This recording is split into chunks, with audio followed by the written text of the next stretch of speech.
시청자 여러분 안녕하십니까? VOA 뉴스투데이 시작합니다. 미국 연방수사국 FBI는 지난 13일 발생한 트럼프 전 대통령에 대한 총격 사건의 전모를 파악하기 위해 총력을 기울이고 있습니다. 조 바이든 대통령은 대국민 연설을 통해 폭력은 결코 해법이 될 수 없다면서 이번 사건을 비판했고, 공화당 전당대회 수락 연설을 앞둔 트럼프 전 대통령은 이번 사건을 계기로 국가적 단결과 통합을 강조할 것이라고 밝혔습니다. 첫 소식 함지하 기자가 보도합니다. 미국 연방수사국 FBI는 이번 총격 사건과 관련해 15일 성명을 발표했습니다. FBI는 성명을 통해 지난 13일 펜실베니아주 버틀러 유세 현장에서 발생한 총격 사건은 도널드 트럼프 전 대통령에 대한 암살 시도이자 잠재적인 국내 테러로 보고 있으며 계속 수사를 진행하고 있다고 밝혔습니다. 이어 수사가 아직 초기 단계지만 현재까지 총격범 토머스 매튜 크룩스의 거주지와 차량에 대한 수색을 완료하고 현장에 있던 참석자와 목격자 등을 대상으로 100건의 인터뷰를 진행했으며 제보자들로부터 확보한 현장 영상 등을 계속 검토하고 있다고 확인했습니다. 또한 크룩스의 휴대전화도 분석 중에 있다고 전했습니다. 다만 FBI는 이번 사건을 단독 범행으로 보고 범행 동기를 파악하는 데 수사력을 모으고 있습니다. 앞서 미국의 조 바이든 대통령은 총격 사건 하루 뒤인 14일 대국민 연설을 통해 미국은 이런 길로 갈 수 없고 가서도 안 되며 폭력은 결코 해답이 될 수 없다고 밝혔습니다. Disagreement is inevitable in American democracy. It's part of human nature. But politics must never be a literal battlefield, or God forbid, a killing field. 바이든 대통령은 앞선 백악관 연설에서도 총격 사건을 거듭 비판하면서 암살 시도는 우리가 국가로서 주장하는 모든 것에 배치되며 우리는 이런 일이 일어나도록 허용할 수 없다고 밝혔습니다. 그러면서 통합은 가장 달성하기 어려운 목표지만 지금 당장은 그보다 더 중요한 것이 없다고 말하고 트럼프는 전직 대통령이자 공화당 대통령 후보로서 이미 강화된 수준의 경호를 받고 있으며 필요한 모든 자원과 경호 조치를 제공하도록 비밀 경호국에 일관되게 지시해왔다고 밝혔습니다. 바이든 대통령과 트럼프 전 대통령은 사건 발생 당일인 13일 밤 전화통화를 했으며 이와 관련해 트럼프 전 대통령은 14일 언론 인터뷰에서 전화통화가 좋았다면서 바이든 대통령이 매우 친절했다고 밝혔습니다. 그러면서 앞으로 양측의 대선 운동이 서로에게 더욱 정중하게 진행될 것이라고 말했습니다. 이런 가운데 도널드 트럼프 전 미국 대통령은 오는 18일 공화당 전당대회 대선 후보 수락 연설에서 국가적 단결과 통합을 강조할 것이라고 밝혔습니다. 트럼프 전 대통령은 14일 워싱턴 이그제미너 신문 등과의 인터뷰에서 이번 암살 시도 이후 전당대회 연설문 내용을 완전히 다시 작성했다며 이같이 밝혔습니다. 트럼프 전 대통령은 15일부터 시작한 전당대회에서 공화당 대선 후보로 공식 지명됐습니다. 또 트럼프 후보는 사회관계망 서비스 트루스 소셜을 통해 자신과 함께 대선에 나설 부통령 후보로 올해 39세인 오하이오주 출신의 초선인 J.D. 벤스 상원의원을 공식 지명했습니다. 앞서 트럼프 전 대통령은 지난 13일 오후 6시 10분쯤 펜실베니아주 버틀러의 유세장에서 20세 남성 토머스 매튜 크룩스가 쏜 총에 오른쪽 귀를 맞았으며 총격 과정에서 청중 1명이 사망하고 2명이 중상을 입었습니다. 당시 크룩스는 비밀 경호국의 대응 사격으로 현장에서 사망했습니다. VOA 뉴스 함지아입니다. 미국 연방의회 의원들은 도널드 트럼프 전 대통령에 대한 피격을 규탄했습니다. 특히 한국계 의원들 역시 정치적 폭력은 용납될 수 없다고 강조했습니다. 이조은 기자가 보도합니다. 한국계인 영킴 공화당 하원 의원은 도널드 트럼프 전 대통령에 대한 피격 사건과 관련해 우리의 이견은 정치적 과정을 통해 해결된다고 강조했습니다. 김 의원은 15일 VOA의 관련 논평 요청에 투표소 투표나 집회 참석 또는 지역사회에서 목소리를 높이는 것 등 미국인들은 목소리를 내는 것에 대해 폭력적인 보복을 두려워해선 안 된다고 밝혔습니다. 이어 폭력은 용납할 수 없으며 우리는 단결하고 갈등을 완화하며 상처를 치유하고 국가로서 앞으로 나아가야 한다고 밝혔습니다. 그러면서 평화로운 정치적 담론은 우리 민주주의의 조석이며 이 위대한 실험이 248년 동안 전 세계의 희망의 등불이 될 수 있었던 이유라고 강조했습니다. 한국계인 미셸 스틸 공화당 하원 의원도 이번 사건을 정치적 폭력으로 규정하며 규탄했습니다.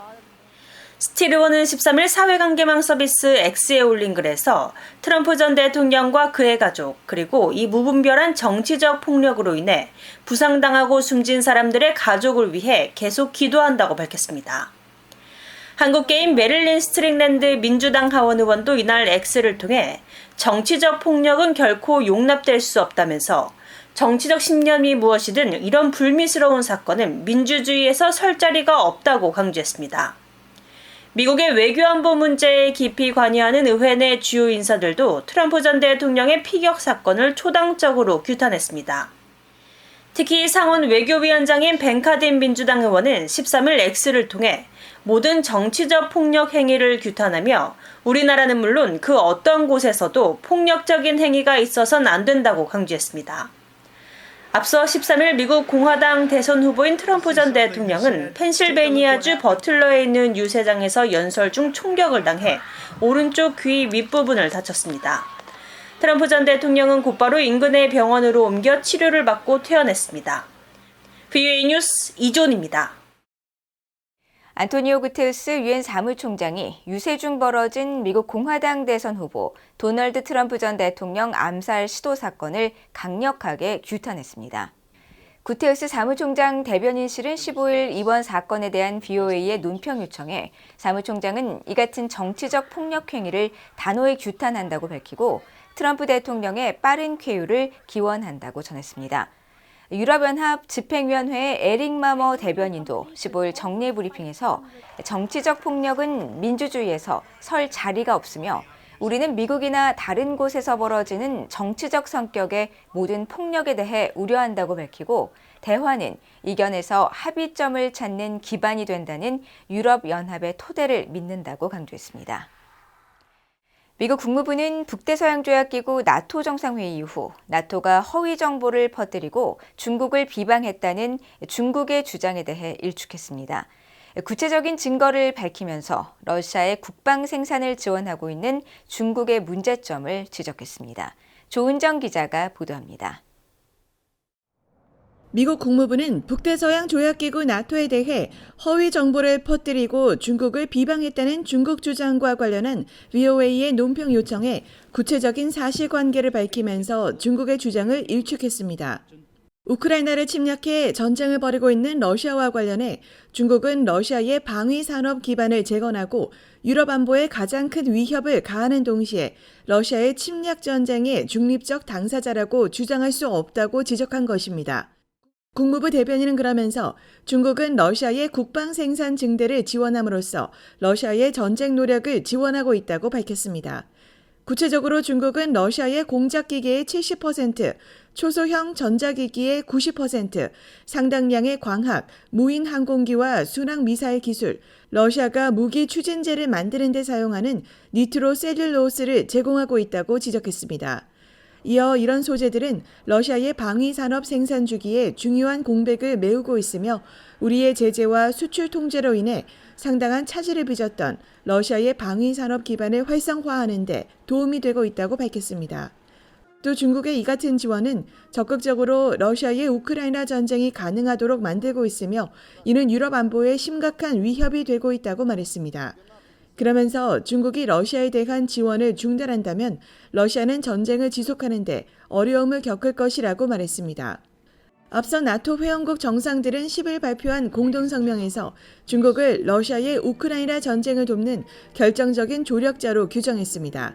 이에 대해 유럽연합 주재 중국 대표단은 11일 홈페이지에 게시한 입장문에서 나토의 워싱턴 정상회의 선언은 냉전적 사고방식과 호전적 언사로 가득하고 중국 관련 내용은 도발, 거짓말, 선동, 먹칠로 가득 차 있다고 주장하면서 강한 불만과 단호한 반대를 표한다고 밝혔습니다. 한편 국무부 대변인은 한국이 인도태평양 파트너 국가로서 나토 정상회의에 3년 연속 참여하는 데 대한 VOA의 논평 요청에 환영 입장을 거듭 밝혔습니다.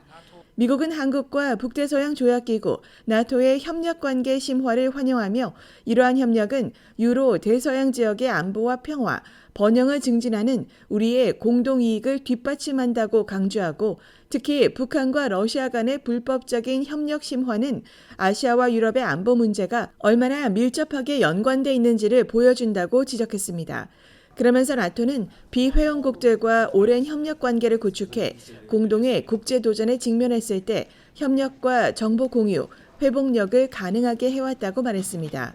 국무부 대변인은 또 2005년부터 19년 동안 나토와 한국은 대화와 협력을 이어오고 있으며 사이버, 대테러, 화학, 생물학, 방사능, 핵 방어 등은 우선 협력 분야라고 강조했습니다. 이어 2012년부터 나토와 한국은 국가별 파트너십 협력 프로그램을 추진했으며 2023년 7월부터는 국가별 적합 파트너십 계획을 추진하고 있다고 설명했습니다. 또 한국이 2022년 11월 나토 주재 외교 공관을 설립해 나토와의 정치적 대화 기회를 강화하고 있다고 밝혔습니다. VOA 뉴스 조은정입니다. 미국 국무부가 미한 정상이 채택한 한반도 핵억제, 핵작전 지침에 관한 공동성명에 관한 북한의 비난을 일축했습니다.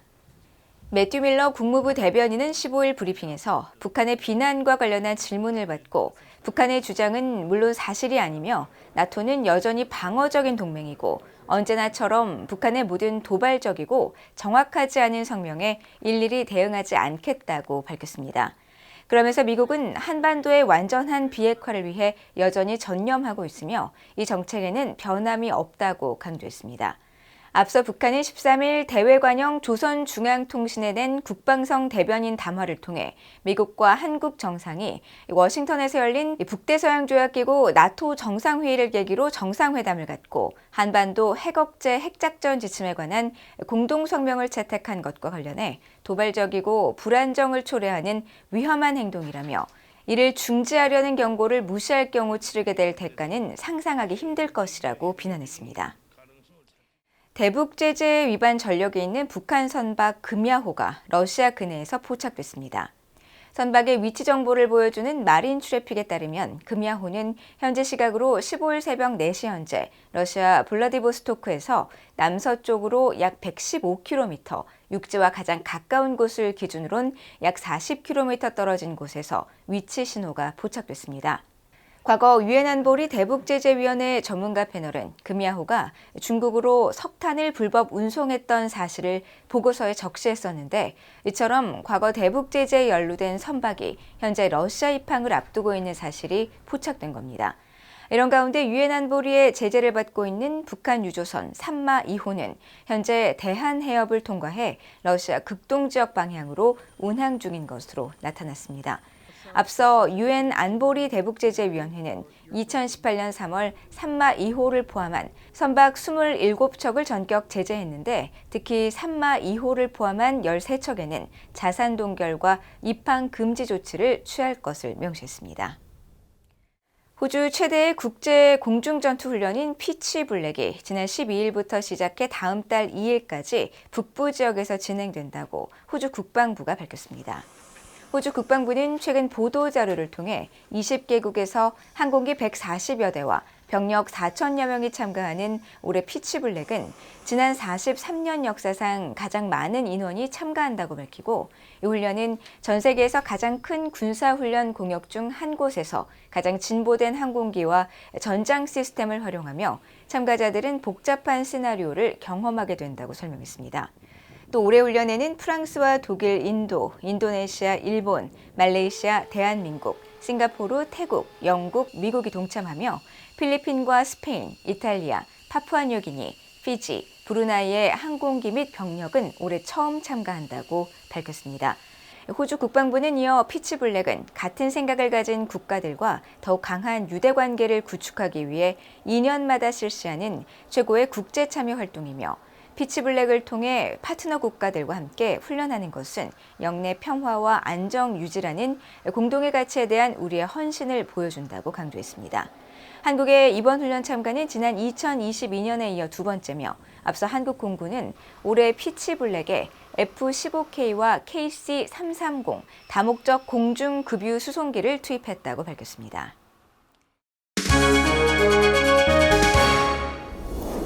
국제뉴스입니다. 영국의 데이비드 레미 신임 외무장관이 이스라엘을 방문해 즉각 휴전을 촉구했습니다.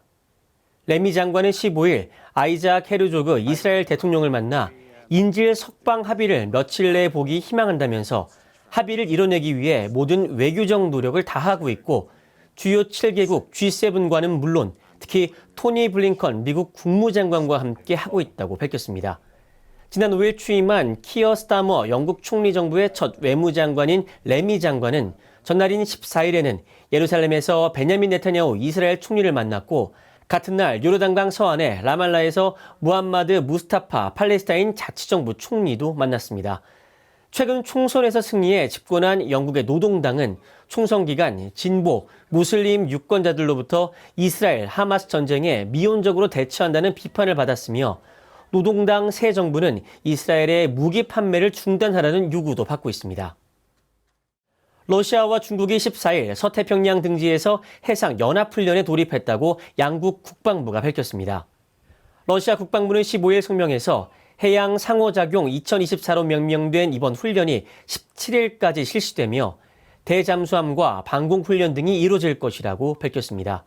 중국군도 14일 소셜미디어를 통해 광둥성 잔장시에서 이날 시작된 훈련에서 양국 함대들은 잔장 인근 해역과 영공에서 실사격 훈련이 포함된 합동 주둔지 방어와 정찰, 조기경보 훈련, 수색, 구조 훈련 등을 진행할 것이라고 밝혔습니다. 훈련에는 양국 구축함과 호위함 등 약 7척의 함정이 참가하는 것으로 알려졌습니다. 중국 관영 CCTV는 이번 훈련이 안보 위협에 대처하고 국제와 영내 평화와 안정 유지를 위한 해군의 역량을 보여주기 위한 것으로 미사일 방어 훈련과 해상 타격, 방공 훈련 등이 포함될 것이라고 설명했습니다. 러시아와 중국의 이번 연합훈련은 북대서양조약기구 나토 동맹국들이 지난주 미국 워싱턴 DC에서 열린 정상회의에서 중국을 우크라이나 전쟁의 결정적 조력자로 규정한 가운데 이루어지는 것입니다. 러시아군이 우크라이나 동부 도네츠크 전선의 우로자이네 지역을 장악했다고 주장했습니다. 러시아 국방부는 14일 성명에서 성공적인 행동들의 결과로 러시아 군 동편 부대가 도네츠크 지역 우로자이네를 장악하고 소탕과 지뢰 제거 작전을 수행 중이라고 밝혔습니다. 우로자이네는 2022년 2월 우크라이나를 불법 침공한 러시아군이 점령했지만 지난해 7월 우크라이나가 탈환에 성공했던 곳입니다. 러시아의 우로자이네 점령 주장이 사실로 확인될 경우 지난 2월 또 다른 동부전선 지역 아우디우카 점령 이후 러시아군의 또 다른 전과라고 로이터 통신은 보도했습니다. 우크라이나 군 총참모부는 이날 전황보고에서 러시아군이 우로자이네와 인근 지역에 18차례 공격을 가했으며 우로자이네 지역에서 전투가 계속되고 있다고 밝혔습니다. 한편 우크라이나가 최근 몇 달간 러시아의 정유소와 유류 창고에 대한 공습을 강화하고 있는 가운데 우크라이나가 13일 새벽 러시아 남서부 로스토프 지역에 공습을 가해 석유 저장고에 불이 났다고 러시아 당국자들이 밝혔습니다.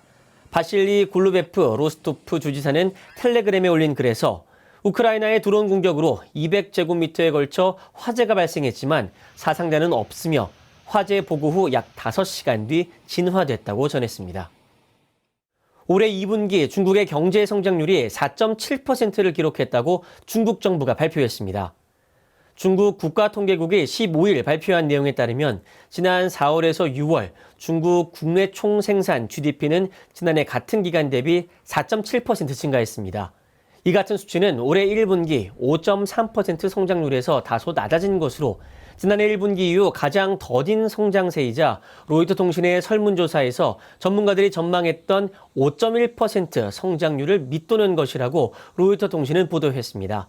이 같은 부진은 장기간의 부동산 침체와 고용 불안으로 중국 경제의 성장 둔화세가 커진 데 따른 것으로 특히 물가 하락 압력에 직면한 기업들이 자동차와 식품, 의류 등 모든 품목의 가격을 인하하면서 소매 판매 증가율이 18개월 만에 최저치로 떨어졌다고 통신은 전했습니다. 이런 가운데 중국 공산당 제20차 중앙위원회는 15일 베이징에서 3중 전회를 개막했으며 시진핑 국가주석은 이날 업무 보고를 통해 개혁을 심화시키고 현대화를 진전시키는 내용의 공산당 중앙위 결정문 초안에 대해 설명했다고 중국 관영 신화통신이 보도했습니다. 지금까지 국제뉴스였습니다. 이상으로 BOA 뉴스투데이를 모두 마칩니다. 시청해주신 여러분 고맙습니다.